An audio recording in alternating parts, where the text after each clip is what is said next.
Fala galera, meu nome é MK e sejam bem-vindos ao primeiro vídeo do canal Shampoo, meu projeto pessoal onde nós vamos falar um pouquinho aí de animes, mangás, games, livros, basicamente todos os temas que eu gosto. E para começar com o pé direito, um dos meus temas favoritos, os melhores grupos de vilões, barra antagonistas dos animes e mangás. Uma boa história precisa de um bom antagonista. E eu friso aqui o termo antagonista porque a nossa lista não vai ter só vilões clássicos, aqueles caras malignos e tal. Não. Vai também ter grupos que se opõem aos nossos protagonistas em algum momento da história, mas que não necessariamente são pessoas ruins.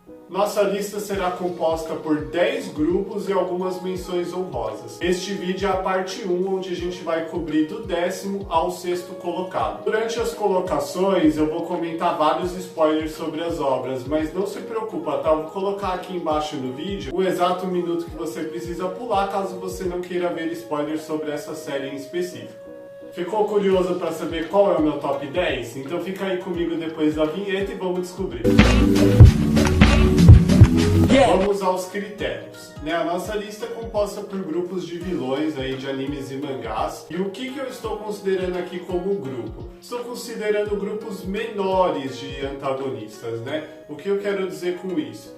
Vou dar um exemplo de Dragon Ball. Essa lista não vai ter algo como as forças do Freeza, que tem aí milhares ou dezenas de milhares de soldados. Porém, dentro das forças do Freeza tem as forças Ginyu, que é um grupo menor, que a gente conhece aí melhor os personagens, todos eles são nomeados, e aí sim as forças Ginyu seriam elegíveis para a nossa lista. Eu vou basicamente seguir esse critério na hora de decidir o que entra e o que não entra na nossa lista. O 10º colocado da nossa lista é o grupo Quinteto do Som de Naruto ou Naruto Clássico. O Quinteto do Som é composto pelos membros Kidomaru, Tayuya, Jiroubo, Sakon Yukon e Kimimaru.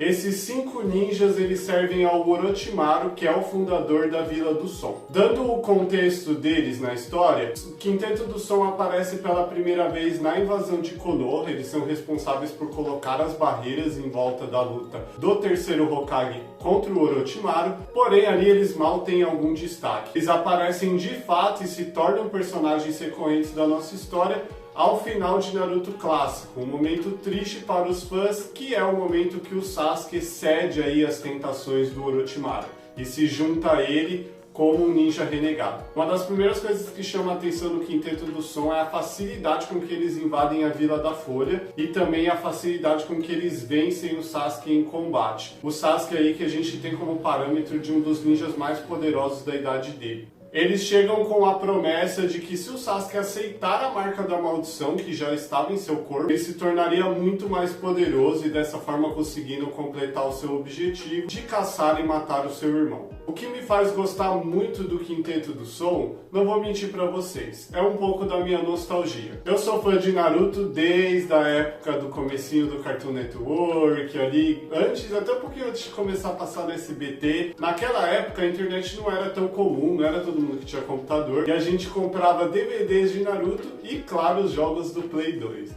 Especificamente o Naruto Ultimate Ninja 3 era focado no final da fase clássica, e o Quinteto do Som eram os personagens da abertura, eram os grandes vilões, então assim, a gente já conhecia eles antes de assistir os episódios, e na hora que eles aparecem parecia que já eram personagens que a gente já convivia há muito tempo com eles. Todos eles têm suas forças como personagens, Ali o Jiroubo, ele é um personagem com muita força física, usuário do estilo Doton. A Tayuya é uma personagem boca suja, folgada, que tem aí a sua perícia com genjutsus auditivos e invocações. Nós temos o Kidomaru, que ele tem aí o seu corpo modificado, ele realmente parece uma aranha. E ele luta tanto à distância quanto com suas invocações. Temos também o Sakon e o Kon, que são um dos meus favoritos, que são o líder interino desse grupo, Eu falo são porque eles são 2 corpos fundidos. Num primeiro momento você até pensa que eles são o líder de todo aquele grupo e eles protagonizam uma das melhores lutas dessa saga, se não a minha favorita, que é a luta com o Kiba, que é um dos meus personagens favoritos do anime,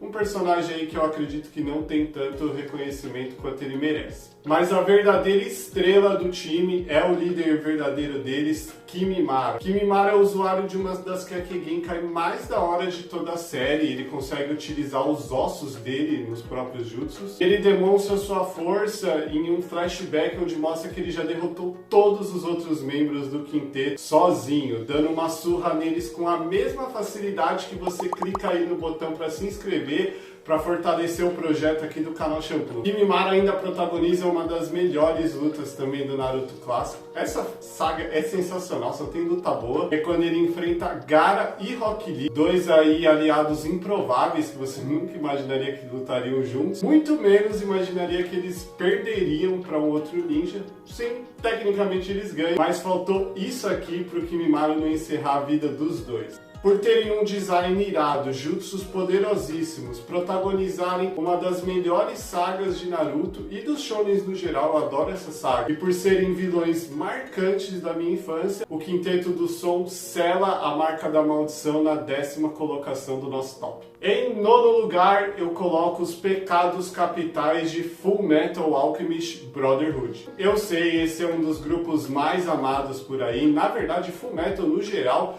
é um dos animes mais amados do mundo todo. Por muito tempo ele foi ali o campeão do My Anime List. Aqui no Brasil também ele tem muitos fãs. Porém, eu coloco esse grupo aqui mais embaixo, mais pelo desnivelamento entre os personagens. Tem uns que eu gosto muito e outros que eu gosto menos. Mas vamos lá. Quem são os 7 pecados capitais de Fullmetal Alchemist? Em Fullmetal Alchemist a gente tem o conceito de homúnculo, né? Que é aquele humano criado artificialmente. Tecnicamente um ser que não tem uma alma. O grande vilão da obra é o pai, um homúnculo que foi criado há muito tempo atrás e derivado de si, ele criou outros 7 homúnculos que são baseados nos pecados capitais do próprio pai e são a personificação tanto física desses pecados quanto também na personalidade. E quem são eles, né? Literalmente o nome deles é o nome dos pecados capitais. Mas estamos falando aqui de Gluttony, Lust, Envy, Greed, Pride, Sloth e King Bradley, que é a Fúria, né? Eu esqueci aí como que chamam ele pelo nome do pecado capital, eu sempre chamo ele de Bradley. Uma das grandes forças desse grupo como vilões é o fato de que eles são de fato muito perigosos. Nós temos alguns personagens da obra que perdemos em decorrência de combates contra os pecados capitais e não tem uma cena de ação, principalmente aí quando você fala do Bradley, que você não fica tenso. Eles são muito poderosos, eles são extremamente malignos. Então assim, quando um dos pecados capitais estava em cena em Fullmetal, se ele estivesse contra um personagem que você gosta, você ia ficar tenso. Além disso, eles provocam aí várias discussões muito interessantes, como eles são a própria personificação dos pecados, eles são aquele pecado elevado a 100, né? Extremamente exagerado. Então nós temos aí algumas discussões do que é, por exemplo, a inveja em si, né? O Envy aí, que é um dos vilões mais detestáveis, talvez só menos que o Tucker. Você sente que eles dão uma aprofundada no personagem dele, o final dele é um final muito emotivo aí, que provoca muitos pensamentos no leitor. Mas não só ele, nós temos o Greedo, que também é um dos meus favoritos, a Gadance em si, ele tem 2 iterações aí, tem um Greedo do começo, um Greedo do final. Nós temos o meu favorito, que é o Bradley, é um personagem muito denso, ele ainda tem uma parte humana, e essa discussão é uma discussão muito longa, muito legal de se ter aí com os fãs de Fullmetal, sobre se o Bradley ele realmente abraçou a fúria, ele se tornou aquele homúnculo, ou se ele é só um humano que foi submetido àqueles treinamentos desumanos e se tornou a fúria encarnada mais por treinamento do que por essência. Mas como eu disse, o que faz os pecados capitais estarem um pouco mais baixo na minha lista é porque eu não tenho aí tanto carinho pelos outros personagens. O Gluttony em especial, né, Agudo, ele é um personagem que me irrita bastante. No começo ele é bem assustador, ele tem um visual que dependendo do desenho ele é realmente incômodo, mas no geral ele acaba sendo um personagem muito bobo, tem uma parte ali que eles meio que são sugados pra dentro dele que eu acho meio besta. Lógico, isso é uma opinião pessoal. E os outros também não me cativam tanto. O Sloth, ele parecia que ia ser muito top, mas no final pra mim decepcionou um pouco. E a Lust é um personagem que em Fullmetal clássico, né, o Filler, ela era muito mais interessante do que no Brotherhood, na minha opinião. Então, por causa desse desnivelamento, negócio muito do Bradley, do Grido, tá, dos outros nem tanto, então por isso que eles não ficam tão alto na nossa lista. Ela é escrita muito interessante sobre os pecados, o seu poder bruto e pelo impacto que eles trazem às cenas de Fullmetal, os pecados capitais transmutam aí a 9ª posição do nosso top. Em 8º lugar do nosso top, nós temos o Kainan, de Slamdunk. Eu pensei muito sobre qual time de Slamdunk eu iria escolher para nossa lista. Por muito tempo eu pensei em colocar o Ryonan, que é aí o primeiro rival que a gente tem, com o Sendo, o Ozumi, que são rivais aí dos nossos protagonistas. Eu também pensei bastante em colocar o Sanô, que é o fechamento, né, o vilão final de Slamdunk, e que pra mim, assim, é uma das melhores definições de time overpower, né, de vilão final de um mangá shounen. Porém, eu optei por ficar com o Kainan, porque eu acredito que ele tenha todas as características que um time rival precisa ter e mais. O Kainan é conhecido como o rei de Kanagawa. Kanagawa é a província de onde se passa a nossa história de Slamdunk. Todos os anos tem um torneio e os 2 primeiros colocados da província são convidados para o Intercolegial, que é o principal campeonato de basquete do Japão para os alunos de ensino médio. O Kainan, há mais de uma década, sempre ganha em primeiro lugar, sempre se classifica. E a iteração do Kainan que a gente conhece durante a história é a mais forte de todas, porque aqui nós temos jogadores sensacionais. Começando pelo Maki, né? O Maki é o astro do time, ele é um armador muito alto que também pontua.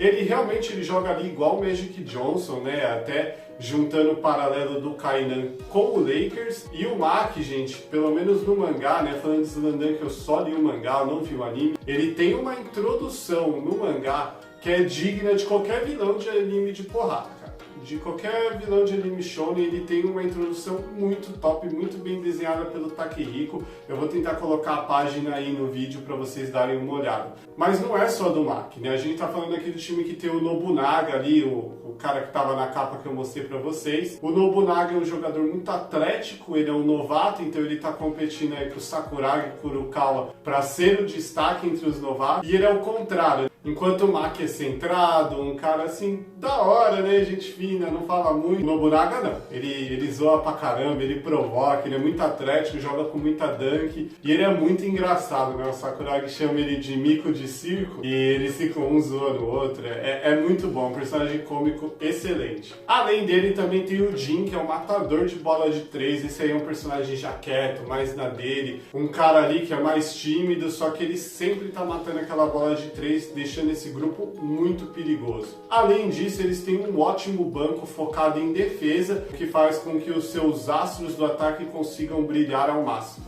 O Kainan é o grande pilar que o Shouhoku tem que superar. Aí eu diria que na primeira metade inteira do mangá eles são aquele grande nível, né? Eles são um time excelente, que tem uma disciplina muito boa. E é o primeiro embate deles, Shouhoku e Kainan, é o segundo melhor jogo de Slamdunk, na minha opinião. Porque o último jogo, assim, pra mim é uma masterpiece, encerra um mangá fantástico. Mas esse jogo é o segundo melhor jogo de Slamdunk, um dos melhores aí que eu vi nos animes de esporte. E não só para com o Shouhoku, mas o Kainan também serve de antagonista aí pro Ryonan, né? A gente tem uma saga que a gente vê um pouco a história pelo lado do Ryonan. E quem que é o oponente do outro lado? É o Kainan. Então assim, eu não quero spoiler muito o Slamdunk, porque eu quero fazer um vídeo pra obra, porque ela não é tão famosa aqui no Brasil, o anime é muito antigo, eu mesmo conheci só no relançamento da Panini, então eu não quero dar muito spoiler. Mas para finalizar aqui o meu raciocínio sobre o Kainan, eu realmente acredito que se a história de Slamdunk fosse trocada para o ponto de vista do Kainan, sem mudar nem adicionar nem nada na história, esse ainda seria o melhor mangá de basquete, né? O melhor mangá de esportes no geral, só de você contar da perspectiva do Kainan.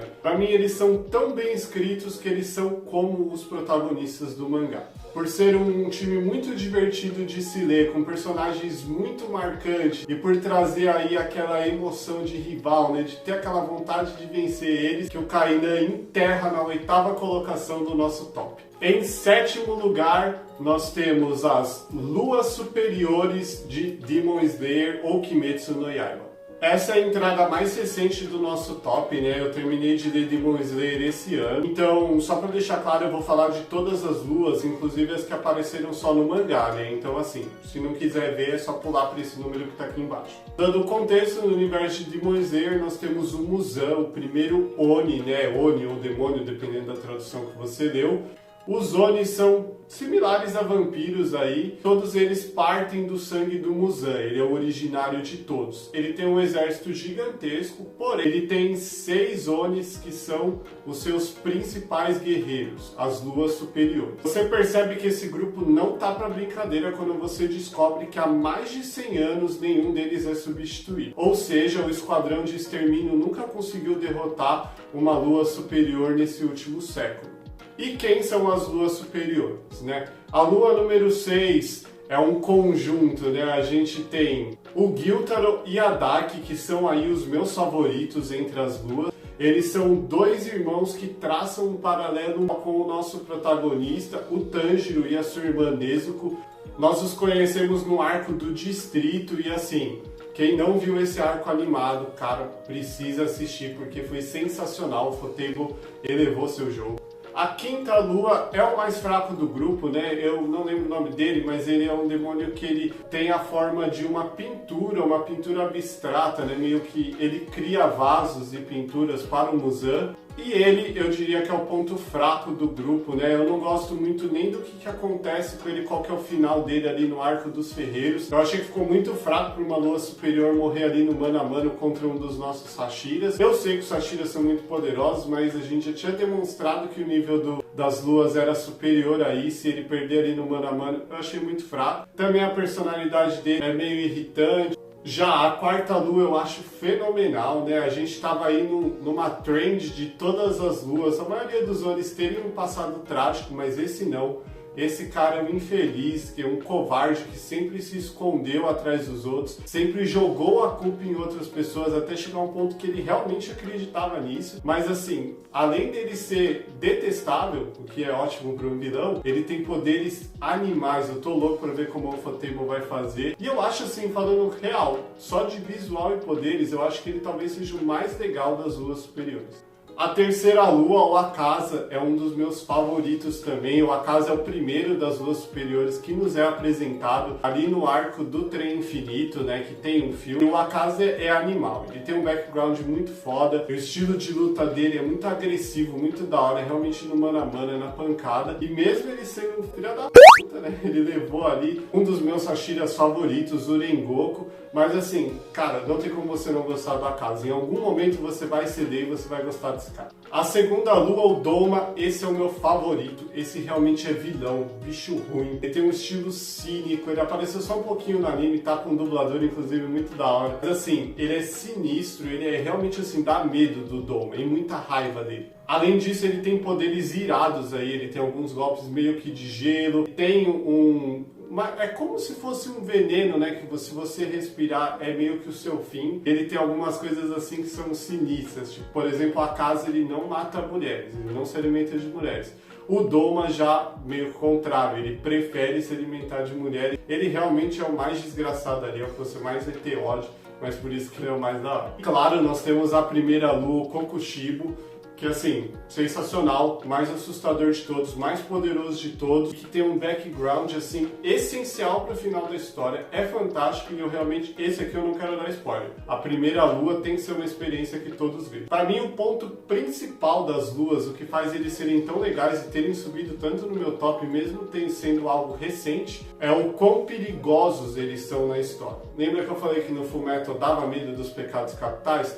Cara, aqui é vezes 100. Porque realmente as luas superiores, eles vão levar os personagens que você gosta. Não é 1, não é 2, não é 3. Eles vão causar baixas ao esquadrão de extermínio e você vai ficar triste, se duvidar você vai até chorar, mas você não vai conseguir largar essa história. Isso pra mim mostra o quão corajoso foi Demon Slayer. Um daí que anime shounen geralmente evitam matar seus personagens. Demon Slayer soube causar impacto. Não matou por matar, matou na hora certa e demonstrou aí qual que é o impacto que um vilão pode trazer para uma história. Nós temos outras luas superiores que aparecem na história, temos aquele Trovão Negro, tem a moça também que tem tipo um violão. porém eles aparecem bem pouquinho, eles meio que assumem o cargo de forma interina, então eu não contei eles para essa lista. Pela aparência irada, pelas personalidades muito diferentes e principalmente pela sua monstruosidade e impacto na história, as luas superiores de Demon Slayer exterminam o 7º lugar do nosso top.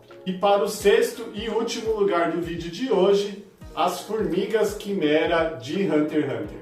As Formigas Quimera são os vilões do melhor arco de Hunter x Hunter, que é o melhor arco de todos os shounens, ponto final. Eu disse que eu não incluiria grandes grupos e aqui com as Formigas Quimeras não vai ser exceção. Eu estou falando aqui necessariamente da Guarda Real, Pitou, Puff e Yuppie e do Rei Meruem. As Formigas Quimera, elas se elevam um nível acima dos seres humanos na cadeia alimentar. Eles são um ser superior a nós em tudo. Eles têm um controle melhor do Nen, um corpo mais poderoso e também, em sua grande maioria, são mais inteligentes. Porém, a Guarda Real e o Rei, eles são um nível acima de todos. O Togashi gosta de trabalhar muitas cenas para ir preparando a sua expectativa, né? Duas que eu gosto de destacar são o nascimento da Pitou, que é o momento que o Ramoth, uma outra formiga quimera que tinha despertado o Den, que estava realmente se achando mais poderoso, ao ele sentir o nascimento da Guarda Real Pitou, ele naquele exato momento ele se ajoelha e ele percebe o quão superior ela é a ele, o que é um momento muito marcante, pois é um personagem muito arrogante. Também temos o momento que o presidente da associação Netero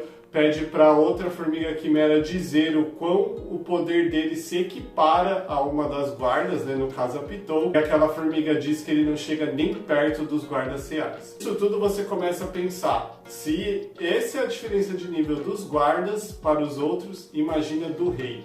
E aí nós temos o Meruem. O Meruem, ele realmente é o ser supremo, tanto em inteligência quanto em força. Porém, o que eles não contavam é que o Meruem ia absorver mais do que os outros os sentimentos humanos, e com isso tem ali um espacinho no coração dele para desenvolver o amor, a empatia e a misericórdia. Nesse momento nós vemos os guardas reais em conflito, eles são simbióticos, eles dão a vida pelo rei, porém eles têm uma visão diferente de rei, eles ainda são uma formiga, eles são uma criatura no final das contas. E eles veem o seu rei supremo como não algo que tem simpatia pelos humanos, eles nos veem como animais para abate. E nesse momento que você começa a ver algumas fissuras na idolatria dos guardas reais para com o rei. Não se engane, todos o amam ainda incondicionalmente, porém eles não aceitam bem aqueles sentimentos dele por uma humana em específico que vai se espalhando para os outros humanos, e dessa forma você começa a ver uma divisão nas ações entre eles. Você tem o Yuppie, que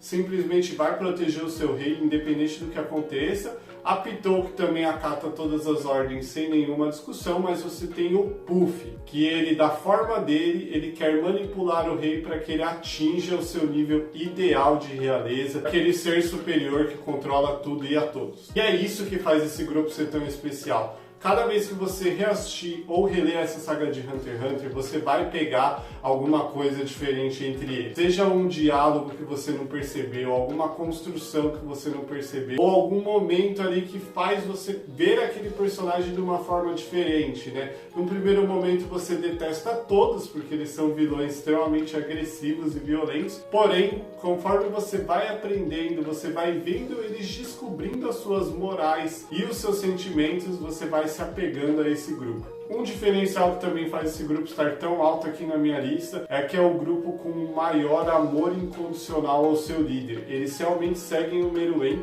independente do que aconteça, e eles vão dar a sua vida pelo Meruem, e eles literalmente fazem isso ao final do arco. O puro carisma e a dedicação implacável que os guardas reais têm para com o seu rei fazem com que a Guarda Real devore a 6ª colocação do nosso top. Por hoje é só, galera. Essa foi a primeira parte aí do nosso top 10 grupos de vilões dos animes e mangás. Peço pra vocês, se você curtiu o vídeo, curte aí, compartilha, se inscreve no canal. Esse projeto é novo, aqui é o primeiro vídeo da casa, então assim, eu gostaria muito que ele desse certo e o seu apoio é imprescindível nesse momento. Então, se você puder ajudar aqui o canal Shampoo, eu agradeço muito. Não se esquece de conferir a parte 2, onde a gente cobriu do 5º ao 1º colocado do top, junto com as menções honrosas. Por hoje é só, galera. Um abraço e até mais.